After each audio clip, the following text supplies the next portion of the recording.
So this video is going to be an add-on to the blindfold your character and make him walk towards you. And I'm going to show you how to do the same thing using the snapshot method. So what you need to do is we're going to find the same character that we had from before. And male. And we're going to scroll down a little bit here. And here he is. That's our character. So we're going to bring him on to the stage. And I'm just going to go in and just remove his glasses because we don't need them. Okay. Next thing I'm going to do is I'm going to just make this here a little bit, stretch out a little bit so I can bring this out a little tiny bit like that. I just want to scroll in closer to his face, and I'm going to use the pen tool, and I'm going to draw a blindfold on his face. Like so. And I'm just going to give it a little bit of a rounded shape so it looks more like cloth.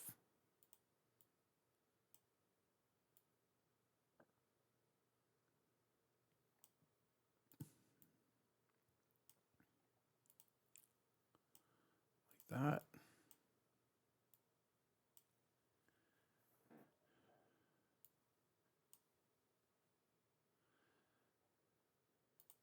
Now I'm going to go in here, I'm going to remove the border, and I'm going to make the blindfold blue.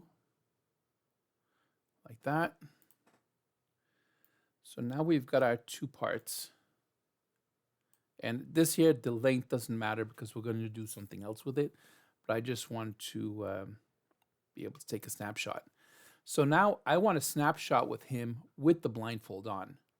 So the way I'm going to do that is if I just take a snapshot like this, it's only going to take a snapshot of him again. It won't include the blindfold. And if I click on this, it'll take a snapshot of the blindfold. It won't include him. So in order to get both, you want to put these two in a group like so. I just did Control G and put them in a group. And now I can actually take a snapshot of the group. And we're just going to move this up a little bit so you can see it. I'm going to take a snapshot. And you're going to look over here.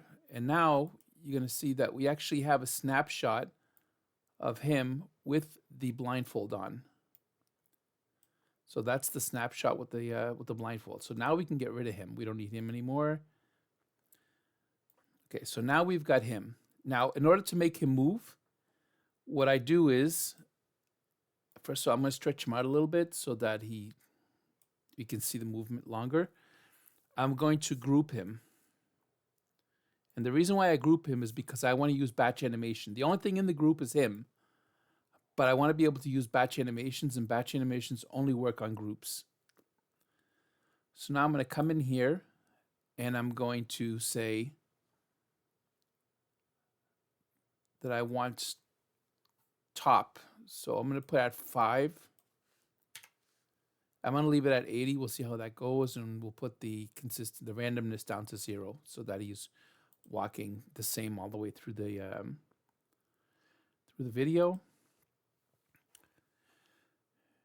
And I'm going to make him a little bit smaller because I want to scale him. So I'm going to move him down now because we don't want to see his feet in this video because he's not actually walking. It's just an image. So we want to be able to hide his feet. So what I'm going to do is I'm going to come over here and I'm going to add an animation. And the animation that I'm going to add is going to be scale. Actually, I'm going to use his distortion because if I want to control his positioning as well, I can do it with if I use distortion because I can control both position and scale. Stretch him out like so. When he gets to here, I want him to be larger. So we'll put him like this in the middle, and we're going to put him like that. So let's see him getting bigger. Okay, so now let's test it out and see what happens. Okay, I think we have to fix the easing. Let's make it linear. And I also find that the bobbing is a little bit too much. So we're going to go over here and we're going to adjust it down a little bit more. We'll put it at maybe 3 instead. And now we're going to go and start him again from the beginning. There you go. See, now he's walking. He has the blindfold on, and the blindfold is actually matching him so that there's no more bobbing between the two items, which happens when you end up doing it with the character and the blindfold as two separate items.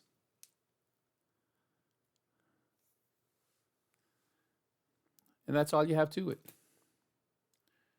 It's not that hard. All you have to do is just remember to get your character, make your blindfold, group the two of them together, and take a snapshot of the group so that you get the character with the blindfold on it. Once that's done, you can get rid of the blindfold and you can get rid of the character. You don't need those anymore. You can bring in now the snapshot that you took of the character wearing the blindfold. And then all you do is you apply, you make sure that that's inside of a group. You apply your batch animations. I said top, you can put 3, 4, whatever, 1. And if you wanted to make the character move from side to side as well, I can show you how to do that. A slight bobbing from left to right. I'm going to put, let's say 2 for the angle. And let's just see what happens when we do that. Okay, now you see it looks a little weird. He almost looks like he's dancing. And the reason for that is that batch animations, the toggle point is always in the center. You can't change that.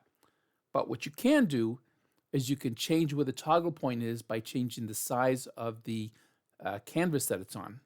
So if I come in here, for instance, and you see how you have this predefined canvas, well, if you take that and you come over here and you say edit manually and you pull this down, what that effectively does is it pulls the point that it's toggling on or pivoting on down.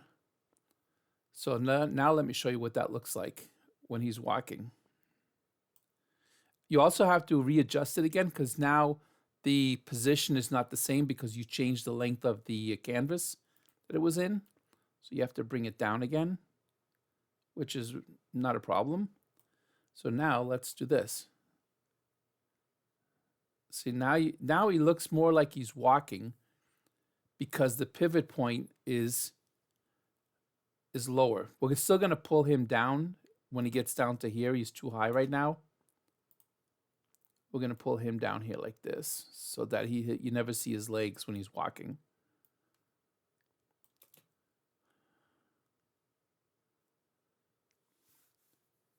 And if you have to, we can also adjust the how much he's bobbing. So we can change that, put it down to maybe to 1. And maybe make this less. Let's say just 0 so that it's not random. And we're going to change one more thing. We're going to change this down so it doesn't bob quite as much. Let me put it at, let's say, 40%. So he moves half as much as he was moving before. Because the idea is trying to make him look like he's walking naturally. So now you can see he has a little bit of a back and forth as he's walking. He's, so it makes him look like, when people walk, they don't walk like robots. So there'd be a little bit of a bob in his walk back and forth. And you can play with these numbers here and adjust them the way you need them. I said, and you have other things available here as well. In this particular video, we don't need them, but I'm a huge fan of batch animations for when you have repeated motions. It makes life so much easier. Imagine having to program all the up and downs here manually. I couldn't do that. I don't have that patience. But adding a batch animation that makes them bob up and down is way easier. And it'll last for the whole duration of this group because it's applied to the group. So if you double the length of the group, it would double the length of the amount of time that he was bobbing up and down. Well, I think I've gone on long enough. I hope that helps you out, and keep an eye out for new tutorials.